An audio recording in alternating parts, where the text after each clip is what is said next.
CJI Sanjeev Khanna का भयंकर फैसला जजों को भी नहीं छोड़ा।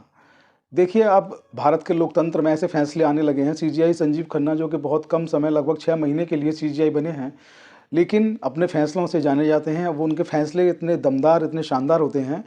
जो इनसे पिछले जस्टिस थे डीवाई चंद्रचूड़ साहब, 2 साल का उनका कार्यकाल रहा और बहुत उम्मीदें उनसे थी लोगों को। बहुत अच्छे फैसले उन्होंने दिए भी, लेकिन कुछ फैसले जो आने थे वो नहीं आ सके, वजह जो भी रही हो, लेकिन नहीं आ सके। तो उन फैसलों जो फैसले नहीं आ सके थे, उस दौरान में उन फैसलों को लाने की जो जिम्मेदारी सीजेआई संजीव खन्ना साहब ने उठाई है, उस जिम्मेदारी को लगातार निभा रहे हैं और लगातार बेहतरीन और शानदार फैसले दे रहे हैं। इसके लिए सीजेआई संजीव खन्ना साहब बधाई के पात्र हैं, मैं उनको धन्यवाद देता हूँ। तो आप लोग देख रहे हैं कि दिल्ली में चुनाव चल रहा है और दिल्ली में किस तरीके का चुनाव चल रहा है। शीश महल से लेकर राजमहल तक की बात हो रही है और तीसरा जो राजनीतिक दल है कांग्रेस, खोई हुई ज़मीन अपनी तलाशता हुआ नज़र आ रहा है, क्योंकि आम आदमी पार्टी ने कांग्रेस से ही सत्ता ली थी दिल्ली की। तो इस बार वो भी पूरे मन में है कि आम आदमी पार्टी को बाहर करके दिल्ली की सत्ता उनसे ली जाए और भाजपा पूरे प्रयास कर रही है कि दिल्ली की जो सत्ता है इस बार उनके हाथ में आए, क्योंकि उनके लिए भी बड़ा सवाल है कि पूरे देश में हर स्टेट में लगभग सरकार चलाने के बाद कुछ एक स्टेट को छोड़ के तो दिल्ली जहाँ के सेंटर है, जहाँ के मोदी जी खुद रहते हैं, वहाँ की सरकार उनके पास ना आ पाई है। तो वो भी पूरी कोशिश में है कि इस बार दिल्ली की सरकार में कैसे भी वो काबिज हो पाएँ। आरोप प्रत्यारोप और तमाम योजनाएं, मुफ्त की जो रेवड़ियाँ हैं, उन सब की जो बातें हैं, आप सब देख रहे हैं कि किस तरीके की घोषणाएं दिल्ली के चुनाव में हो रही हैं। इन सब के बीच में मैं आपको याद दिला दूँ, अभी कुछ दिन पहले इलाहाबाद हाई कोर्ट के जस्टिस हैं, उन जस्टिस ने एक बयान दिया और उनका जो बयान था वो इतना आपत्तिजनक था। मैं बात कर रहा हूँ शेखर यादव, जस्टिस शेखर यादव की। उनका जो बयान था, इतना आपत्तिजनक उनका बयान था कि बयान देने के कुछ समय बाद ही उनका वीडियो वायरल हो गया और वीडियो वायरल होने के साथ पूरे देश दुनिया में उनकी आलोचना होने लगी। विश्व हिंदू परिषद के कार्यक्रम को संबोधित कर रहे थे जस्टिस, और वहाँ से उन्होंने कहा, मुसलमानों पर जो उन्होंने आपत्तिजनक जो भाषण दिया, उन्होंने एक शब्द इस्तेमाल किया, कठमुल्ला। उस कठमुल्ला को लेकर आपने भी देखा होगा, आप तक भी खबर पहुंची होगी कि किस तरीके से पूरे देश में वायरल हो गए, पूरे देश में उस पर लोगों ने अपनी प्रतिक्रिया व्यक्त की, उनकी आलोचना हुई। और सुप्रीम कोर्ट के कॉलेजियम ने भी और सीजेआई ने भी ये कहा कि एक जस्टिस को ऐसी बातें नहीं करनी चाहिए, एक जस्टिस को ऐसा बयान नहीं देना चाहिए, एक जस्टिस को ऐसी टिप्पणी नहीं करनी चाहिए। तो कॉलेजियम की तरफ से भी इस तरीके के जो बयान थे उसकी आलोचना हुई। कॉलेजियम ने भी कहा कि ऐसा जस्टिस को बयान जो है नहीं देना चाहिए।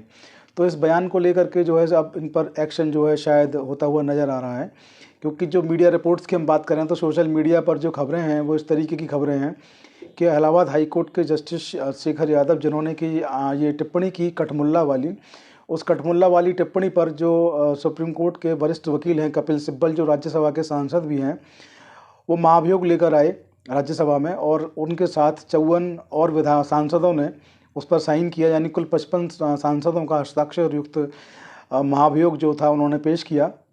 इसके बाद इस मामले पर इलाहाबाद हाई कोर्ट में पीआईएल दाखिल हुआ और उनसे कहा गया कि इस जो महाभियोग की जो प्रक्रिया है इसको रोका जाए, इसको खारिज किया जाए। तो पीआईएल जब दाखिल हुआ तो वहाँ पर भी ये स्पष्ट रूप से कह दिया गया, इस पीआईएल को खारिज कर दिया गया और अदालत ने इस मामले पर कहा कि पीआईएल जो होता है वो एक तबके को, एक वंचित तबके की बात को कहने का एक मंच होता है। ये जो कि खुद जो हैं जस्टिस हैं हाई कोर्ट में, तो अपनी बात को खुद भी कह सकते हैं, उनके लिए इस पीआईएल का औचित्य नहीं बनता। इस पीआईएल को खारिज कर दिया गया था।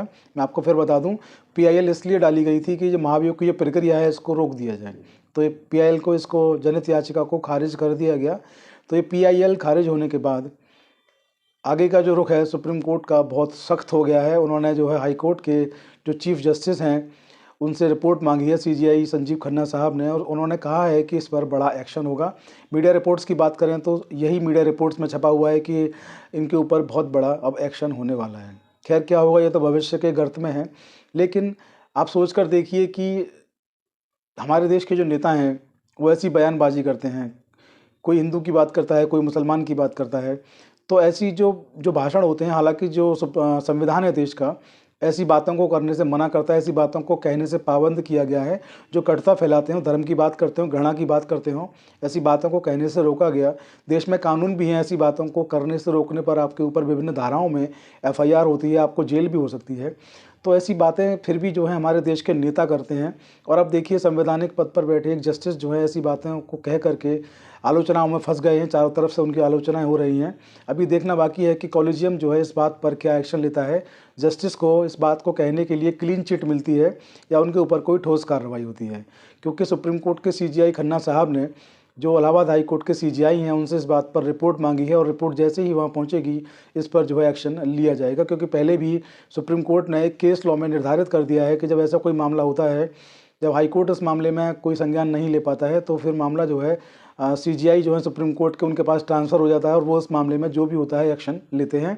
और संजीव खन्ना साहब का जो सोशल मीडिया के तमाम जो प्लेटफॉर्म्स हैं, न्यूज़ चैनल्स हैं, वहाँ से जो स्टेटमेंट जो निकल के आ रहा है वो यही निकल के आ रहा है कि इन पर कड़ा एक्शन होगा।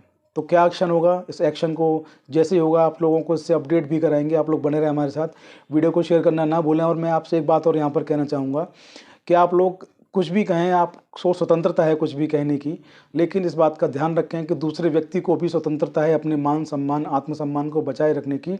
और ऐसी कोई भी बात अपने मुंह से ना कहें जो किसी जाति धर्म का विरोध करती हो, क्योंकि सब इस देश के नागरिक हैं, सबको समान अधिकार प्राप्त हैं। ऐसी कोई भी बात जो होती है आपकी गैर कानूनी गैर संवैधानिक हो जाती है, तो देश के प्रत्येक नागरिक को भी संविधान का और कानूनों का पालन करना चाहिए और ऐसी कोई भी बात कहने से, कोई भी टिप्पणी करने से आपको बचना चाहिए। तो बस वीडियो में बने रहें आप लोग और हमारे साथ बने रहने के लिए शुक्रिया। वीडियो शेयर करना ना भूलें। जय हिंद, जय भारत, नमस्कार।